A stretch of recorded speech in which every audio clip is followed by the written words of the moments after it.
Hello and welcome to the daily news for the 27th of May. Look, we'll start it off.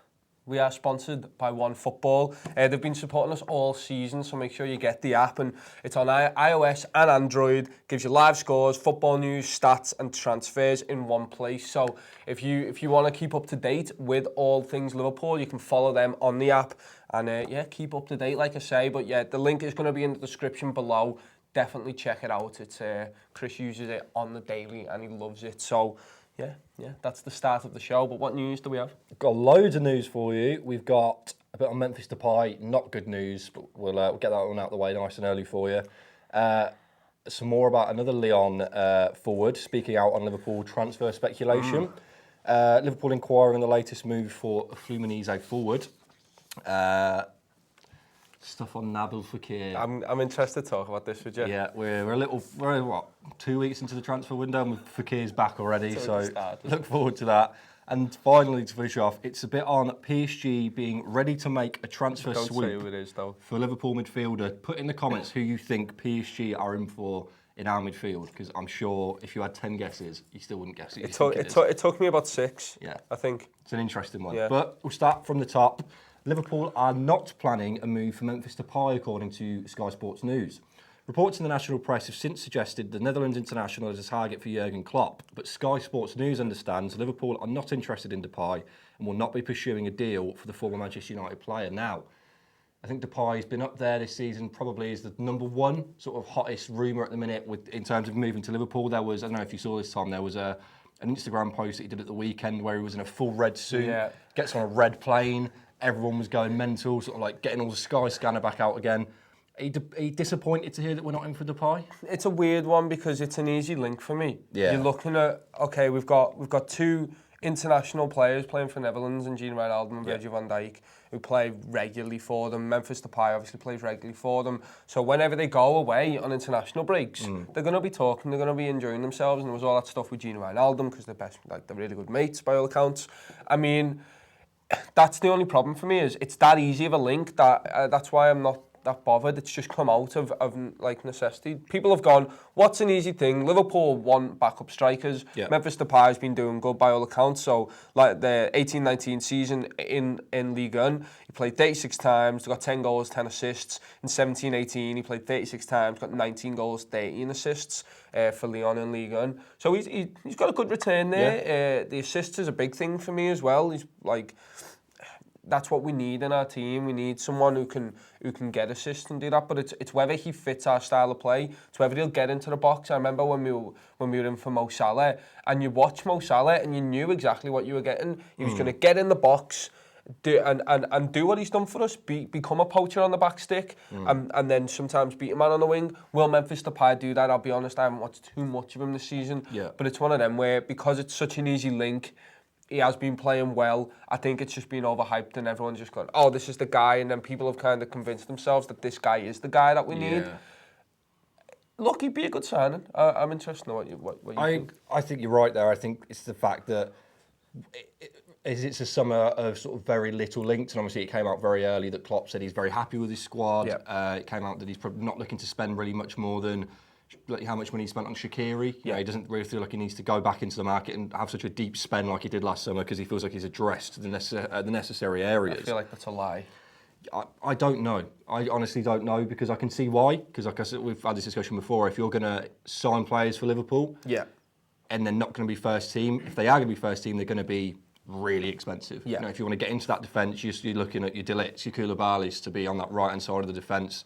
That midfield could have maybe one more world-class player in it, but you know, you've got Fabinho, you've got Naby Keita, who's on the up at the minute, Oxlade-Chamberlain to come back, Wijnaldum, Henderson, Milner, and that front three are irreplaceable. You know, you can't really sign, there's 2 or 3 players that you'd sign in world football that could come in and replace that front three.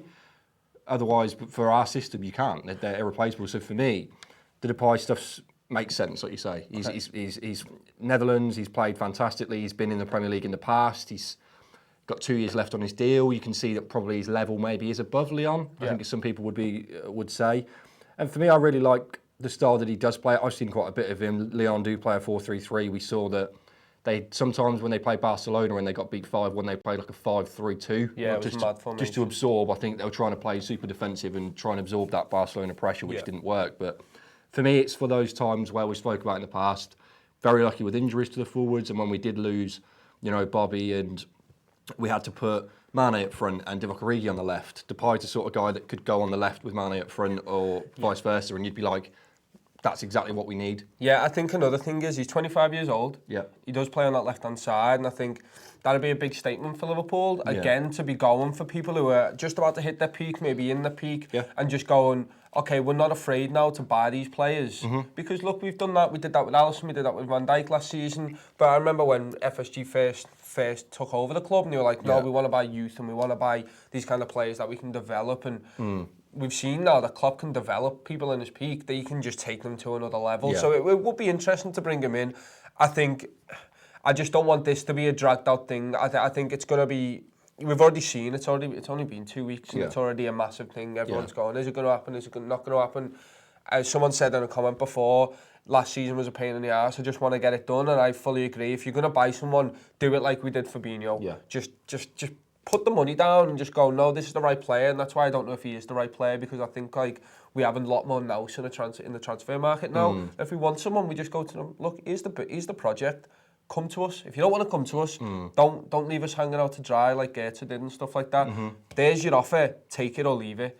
Become a legend at this club or don't. Yeah, I agree. I think you've hit it on the head there. But let us know in the comments. Are you upset about potentially not moving for Depay? Were you looking forward to him being sort of your signing of the summer? Because I said in a previous show, I would have picked him to be our signing. If I could put my money on one person, I would have said it would be Depay. But if Sky Sports are to be believed, which people see Sky Sports and they think, oh my God, it's truth. It's not. Like, Sky Sports are like any other place. But that has been the latest news on Depay. So let us know, are you upset with that?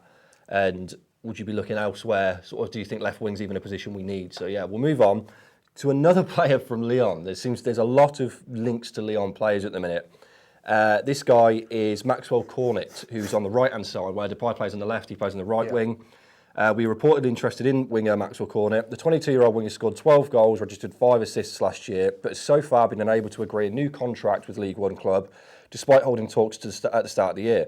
This is a direct quote from him. I did not say I wanted to leave, he said. We met the president, Jean-Michel Aulas, in January, said I wanted to extend my contract, but talks were not successful. Liverpool are a big club. Any links are flattering. I'm under contract until 2021, but you never know in football, we'll see. That sounds like every player trying to get a new contract. We'll see what happens. I'm very flattered by offers by one of the best clubs in world football. For me, this is a weird one, because if we bring him in, does that spell the end of Divock Origi? And I know you could say, well, why don't we just get we need 5 players across the front? And I agree with that. This lad's 22 years old, Divock Origi's 24. And I know Divock Origi is mainly a centre forward, but we've been playing him on the left-hand side. We've been playing him on the wing and trying to integrate him into that. It's just, for me, I think we just need someone like a Memphis Depay, like a Nabil Fekir, where it is someone hitting the peak. You can't. We're going for big things now, and I don't know why you'd bring this lad in. It's one of them for me. Divock Origi's earned his spot now as well. He's shown that he can do it in big games and stuff like that. And maybe I'm not equating them right, because one's a winger and one's a striker, but they're roughly the same age range. Klopp's already done the work with Divock Origi, and I feel like if you're going to bring in a lad now and basically have to build him up again, because he's not going to be for this season, surely. No. You know what I mean? So why would we want him there? It's a confusing one for me. I think the main thing there is that it's probably price. I think that if you're looking at Memphis Depay, you're talking between 30 and 50 million pounds. He's a guy who's got 2 years left on his contract. Leon and Aulas are renowned for being hard negotiators. I'm sure they wouldn't let him go, their top goal scorer, go for anything less than the 50 million pound mark. So, whereas this guy, Maxwell Cornet, according to Transfermarkt, his range is about 12 million euros. So it's more in, if we're taking the Shaqiri price range that Klopp's talking about, that's more feasible. You've got a young, prospective 22-year-old guy who's potentially could leave and probably willing to... Is that calibre of player who's not Memphis Depay or a Timo Werner who's going to cause you problems if you're going to rest them. he's probably a guy that's quite content with playing half the games in a season, being a backup bench player, maybe playing in the cup games. But it depends on. It's so up in the smoke at the minute in terms of what Liverpool's plans are. Obviously, this was the same last year because we had the Champions League final as well. I don't think we're ever going to know until the Champions League final's done and we have the fallout of the next few weeks, and then it's sort of. I think you're right. There's a signing that we've already had in the works, waiting for the post Champions League. But the links to the constant Lyon players stuff is just. It seems the same as Ajax. You know, they're two teams that have got a handful of really good players in there that could probably move on to the next level. Yeah. And Liverpool, of course, are going to be mentioned in that conversation. But I love the fact that that's where we are now. Yeah. There's players who want to step up the career.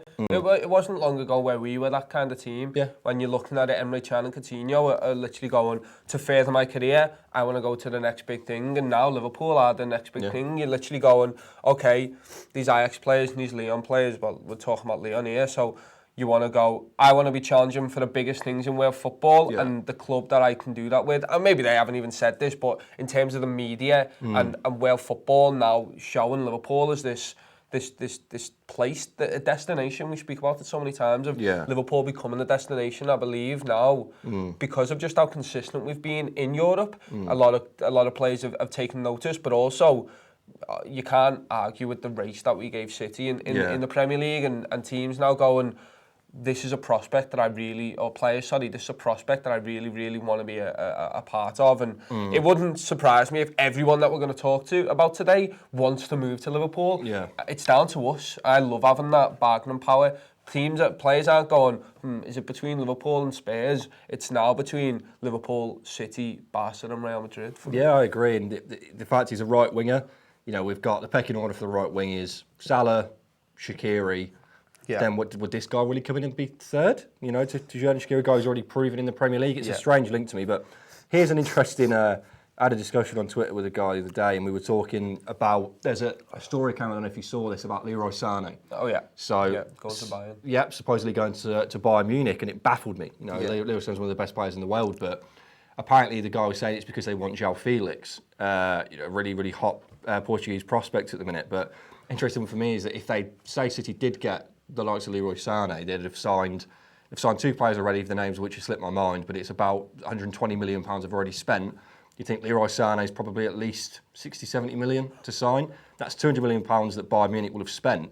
What happens with Timo Werner? That's the thing that sparked my interest. And maybe these links to all these Lyon players are nothing. They're a smokescreen for maybe something bigger like a Timo Werner. But Michael Edwards is the ultimate jokester, just going, no, that's the guy there. The big reveal is Timo Werner. But that's an interesting, exciting one for you. Hopefully we'll get some more stuff on Timo Werner later on in the transfer window. But moving on, Liverpool have inquired about a late move for a Fluminense forward. So Watford are set to sign 17-year-old João Pedro in a £2 million deal. And he was supposed to join Watford in January 2020. But the Daily Mail claim that there is still hope a Premier League club could launch a hijack of the coveted forward. Red Scout Das Lamarque witnessed Pedro score a hat-trick for Fluminense in a 4-1 win over Atlético Nacional, taking his tally to 7 goals in 10 appearances.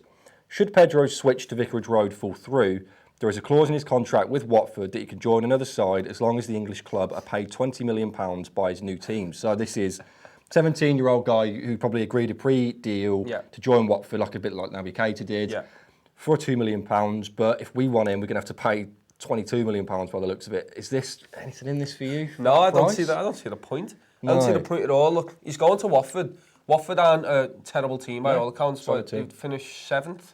Did they? Wolves 7th, Everton 8th, I think. Watford finished 9th. So they're the best of the rest in terms of that, and they're a massive. Like they're becoming a really, really tough team to go and face. Like obviously we faced them in the cup. That was a terrible away trip, I'll be honest, even though we didn't play our first team. But at the end of the season, it was a very tough game to get, last game of the season, to go there and try and get the win. We eventually did it because we're boss. But are you talking about Wolves or Watford? Sorry, that was Watford at the end. But Wolves... We're talking about Watford. Oh, Watford, okay. Yeah. Sorry, I wasn't listening your preamble about talking about Wolves is lovely. Wolves are a good team. They are 7th, yeah. João Pedro's not going there. Okay, Watford, sound. Doesn't matter. It doesn't matter for me. I was about to make my point that you got to let him prove himself in the Premier League anyway. Yeah. There's no point in hijacking the deal. You literally let him go to this team and go, okay, I deserve to be here. I can play at a level that we need him to play at. He's 17 years old. We have other loan prospects to come back and be a part of this team. What's the point? What's the point in bringing him in for 22 million? Which, no, that's not going to happen.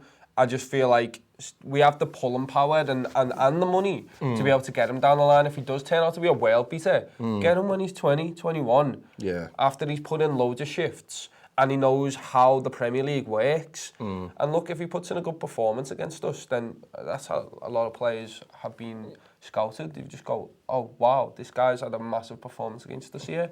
Let's have a look into him more in depth. Christian Benteke. Like, there's been a lot of players over the years and you see, okay, this guy's done this against us. Like, if he puts in a shift against Virgil van Dijk, you go, okay, this guy's got something.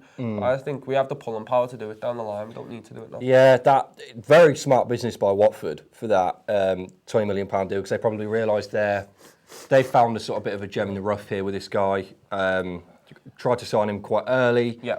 Obviously leaving themselves open to anybody else potentially coming in. So for them to put that £20 million thing on it, it's fantastically well done from them. But you're right, if we're talking, the Maxwell Cornet's release clause is around 50 million euros or transfer price. Why would you pay £22 million for a guy who's, 17 years old, not really that proven in a league that's tested well enough? And this was a strange one for me. It was, I can't see too much in it. If it was the £2 million, the original one, £17 million hot prospect. Only cost $2 million. I could see that being Jurgen Klopp's philosophy this summer of buying people on the cheap, promising young talent. But for $22 million, I don't think that's going to happen whatsoever. And I think you're right. It's better to see what Watford could do with him. The same argument with Harry Wilson. If he comes to the Premier League, let him go to a Wolves or stay with Derby if they come up. Yeah. Then we'll find his level. Yeah. I don't think Liverpool need to be spending that much money on that much of a risk just yet. But we'll get on to the big crux of the show. Nabil Fekir. I didn't want to title this video about Fekir because I'm sick and tired of it. But look, it could be something. I'll let you read the story. Yeah, so the third Lyon player of the video, Nabil Fekir. Everyone knows about Nabil Fekir. So, speed up a little bit. Okay. Sorry, mate. It's Liverpool have given a huge Nabil Fekir transfer boost. Their hopes of landing Lyon midfielder Nabil Fekir after President of the League when sire Jean-Marc Aulas gave his blessing for the French international to leave the club. Continued to be linked with the move away, blah, blah, blah. He hit 12 goals in all competitions after winning the World Cup with France. And Aulas said, thanks, Nabil, for bringing what he brought. We have an understanding to let him go. So Aulas has come out and said, Fekir is going to leave this summer. It's weird. After I've just said that, I still want to see him at Liverpool. He's proven, he was fantastic in 17-18. 30 Premier League appearances, 30 goals, 30 appearances in La Liga, 18 goals, 8 assists. And then in 18-19, he's played 29 times, 9 goals, 7 assists. So he hasn't got the same return as the season before, but he's shown that he can do things in big games in Champions League and stuff, and he's proven that he can play really well. I didn't know much about him, but I've kept an eye on him ever since, just because he crops up every single time. And he's a good player, and I think he'd be a good player for us in terms of that maybe attacking mid-role, that right winger role. Kind of dropping in, kind of how Shaqiri played that role in the 4-2-3-1, where he gets to drop a bit deep and play a ball, switch it over to Mane and play it like that. It's just one of them where I don't know if there's any truth anymore in these Nabil Fekir stuff. We know that he's had a medical, we know that he's failed the medical, we know that he kind of got scrapped for a while. It just seems like another one of them where Nabil Fekir's been linked to Liverpool, it ended unceremoniously, and now we're going to get linked with him for the remainder of time until he retires. Well, until he moves somewhere. And I'm glad that he's come out and said that he's going to leave Lyon, because it puts to bed, for good or for bad, that he either comes to us or he goes somewhere else, and that's the end of it. Yeah. And it'd be nice to close the chapter on the Nabil Fekir stuff. But I think that we're a season removed from Nabil Fekir. Everyone was like, right, we need this guy. Ox is injured. He was so important. Yeah. Ox is back now. Yeah. Obviously, we'll see in pre-season and maybe even the Champions League final what level Ox is at. I thought he looked really good when he made that appearance against, I can't remember now, but I don't think we're in the position to really, I don't think we'll go back for Nabil Fekir. As much as people like him, I think we've moved on from that. I can't see why we'd make such a fuss about not signing him to then go back a year later. Yeah. Maybe maybe we've left it to see how his leg has healed, how he's performed, and he hasn't really had much of an injury problem. But for me, Nabil Fekir, I think, is been and gone. But we're going to be linked with this guy for the whole of the summer again until he moves. But we all know about Nabil Fekir. There's no need to hang about on that too much. But the interesting story to finish off is that PSG are ready to make a transfer sweep for Liverpool midfielder. I don't know if any of you guessed it, but who was the midfielder? It was James Milner. James Milner. He's going nowhere, Bailey. He's absolutely going nowhere. No. Because they want him for reasons that Liverpool want him. Because he's a winner. Yeah. He's a massive part of the squad in terms of... he's got this aura around him. I said he's a winner, but he gels with everyone in the squad so well. He's got the professional mentality of, like, how old is he? And he's training better than most people in the squad. Yeah. He is the light that people look at and just go, there you go. That's what you want to be at that age. You want to be playing top-level football, winning, or in the race to be winning the biggest competitions in world football. And there's a reason why he's doing that, because he's put the effort in all the way through his career. And if PSG will benefit massively from that, because we benefit massively from that. And I don't think you can get rid of him. You let him go to Leeds if he wants to, because that's something close to his heart. But you don't say, I don't think you let him leave. No. I think you ask him to retire at Liverpool and then maybe even go in the backroom staff for a year or two and just be a part of that squad. Help all the players in terms of the mentality and the training, in terms of being a model professional, because he's top draw. Yeah, I agree. How often does a guy come in and be instant vice captain? Yeah. You know, that speaks volumes as to how important James Milner is, both on and off the pitch. And I agree. He's in his final year, about to enter his final year of his contract at Anfield, yet to agree an extension, but I think he was potentially hanging up to see whether Leeds got promoted. Obviously, they didn't. Derby playing in the playoffs today at 3 o'clock, but I think that was potentially the only way that he was weaned away from Liverpool, is if he got to go back to his boyhood club and finish his career there. But I think now, Leeds might have been his boyhood club. I think Anfield is his home now. I think he's really found his place here. And this story going to PSG is interesting because there was a quote that came out at the weekend by Habib Bye on Canal Football Club tonight. He said, Liverpool are about to go into a Champions League final with Milner, Henderson and Wijnaldum. We need to stop thinking that PSG can't do it because of the players that they have. And that's disrespectful. So disrespectful from PSG, not understanding how Liverpool's midfield works. It's not just individual star-studded talent. I said at the time, like, point me a midfield in world football that's as cohesive as Liverpool's. You know, back-to-back Champions League finalists. Then they've probably gone, oh, why don't we just take one of their midfielders? And it's like, not how it works, lads, I'm sorry, but I can't see James Milner really going to PSG. I think he's really found his place here at Liverpool, and I hope we reward him with a contract extension as a result of that. But I hope he gets, if he does go, I hope he gets loads and loads of money and just sits on the bench and stops being the model professional. He just turns into Neymar. Yes. I'd love that. That would be lovely. There was a few super chats. Do you have them on hand? Yeah, so first one, so thanks very much, James Weiner, talking about Fekir, said, isn't he the same as Ox? Well, yeah, I'm not sure if he's talking about the way he plays or the injury kind of thing, or... Yeah, so Sai just said, thank you for the super chat. He says, isn't Nabil Fekir the same as Ox? And I guess to an extent, I think Ox probably... It's weird because I've not seen Fekir in our system, but I know that Oxlade-Chamberlain works so well in that system. Yeah. And he's doing what Henderson's doing now in terms of assisting that attack and getting in. Like some of the goals that he scored, the performances that he put in, being that late runner into the box and causing massive damage to other teams and just going, try and handle us, and we just couldn't do it. It was fantastic to watch, but... what are your thoughts? You spoke briefly about it. Yeah, I agree. Like I say, my point about Fekir was we were going to sign him as a result of losing Ox for the season, and I think at the time, our system, what we played was very much that front four. You know, Oxlade-Chamberlain, Sané, and then we saw as the season moved on into the next season, we relied way more on our fullbacks in the midfield. You know, we went through Trent and Robertson for the majority of our assists, so our game completely developed and changed because we lost Oxlade-Chamberlain. So to go back and then say, let's bring Fekir back in and maybe go back to that, or maybe just to add to it, it doesn't make sense to me when, like, you're right, sorry I forget your name, who commented, but James Weiner, you make a great point there, and it is, I think Ox and Nabil Fekir are a very similar player. You know, they play in that number 10, they play in the central attacking midfield role, and I like the fact, the spin you put on that, you know, they are both quite injury prone. So what's the point of having two injury prone lads in there when, you know, maybe our style has moved on past sort of how reliable we are on them. So I'm really looking forward to having Ox back in the team.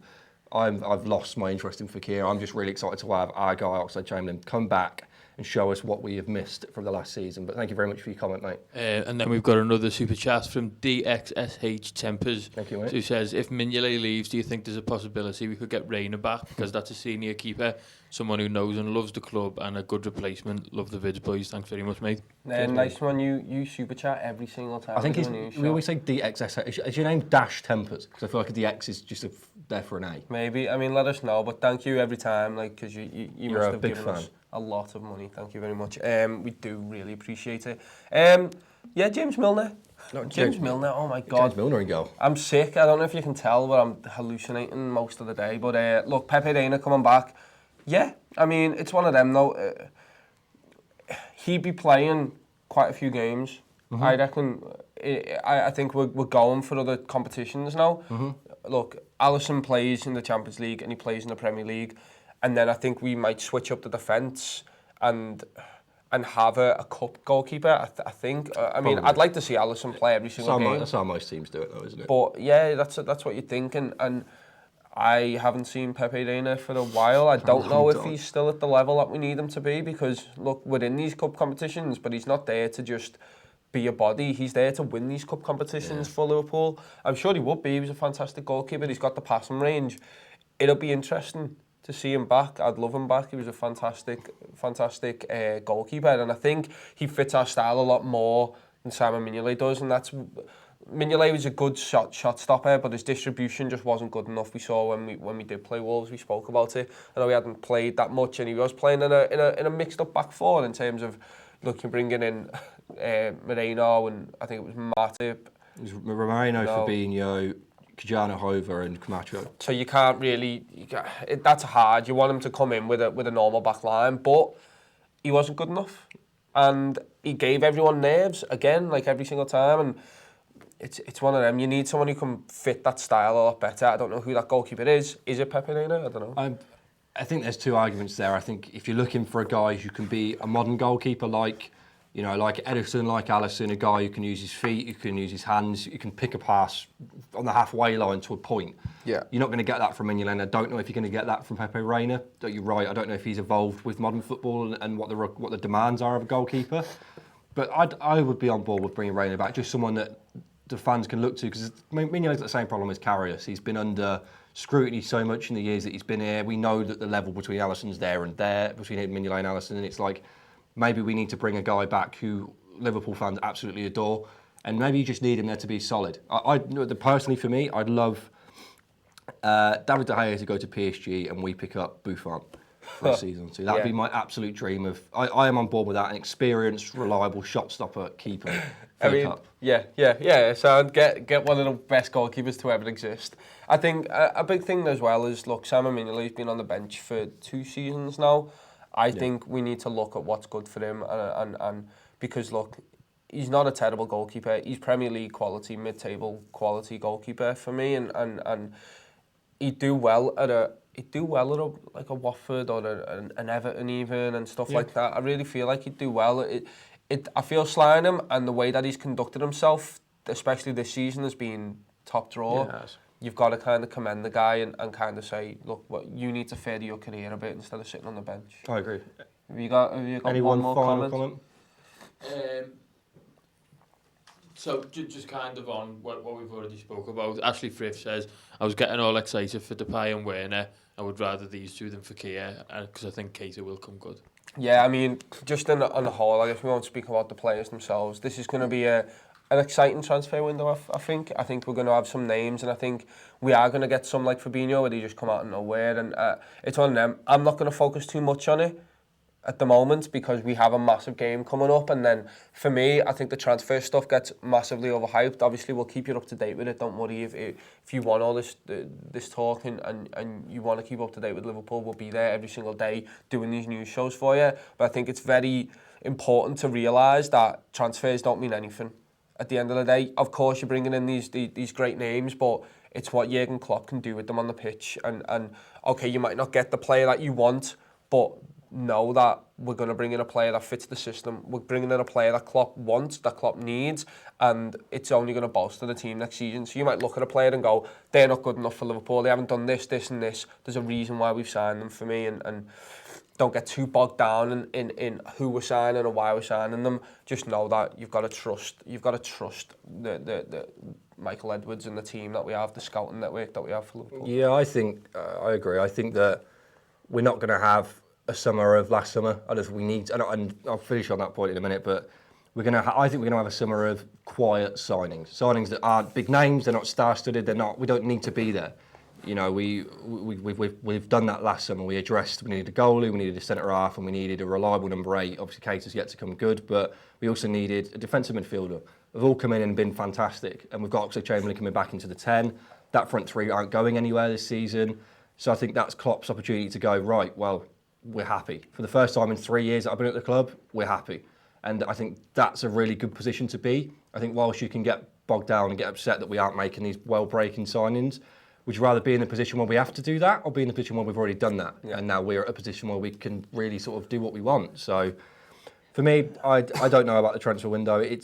But I agree, it's nice. Like you say, let's just enjoy the Champions League final and see what may occur, because I'd much rather be here than be where Manchester United are and have to make 17 signings just to even challenge anymore. But that has been a Daily News Show. Thank you very much, Tom Dutton. Well, I'll wrap up, because we are sponsored by OneFootball. Okay. So yeah, make sure you go check them out. Like I said at the start of the show, get the app. It's in the description below. Get the link and get it on iOS and Android. We've got loads of stuff coming up this week. This has been a very, very long show, so we're going to quickly pack up and we'll be doing the Around the League, which should be out either later on today or tomorrow. The girls will be doing all their World Cup roundup, so if you're interested in any of the women's football stuff and you want a place where it's all in one place, the ladies have got you covered over on RMTV Women's Podcast on YouTube. Go and check that out. But yeah, nice one. Thank you, Shai, behind the computer. He's got a massive edit to do. That's going to be a brilliant video coming out later on this week as well, so we've kept him for too long. But yeah,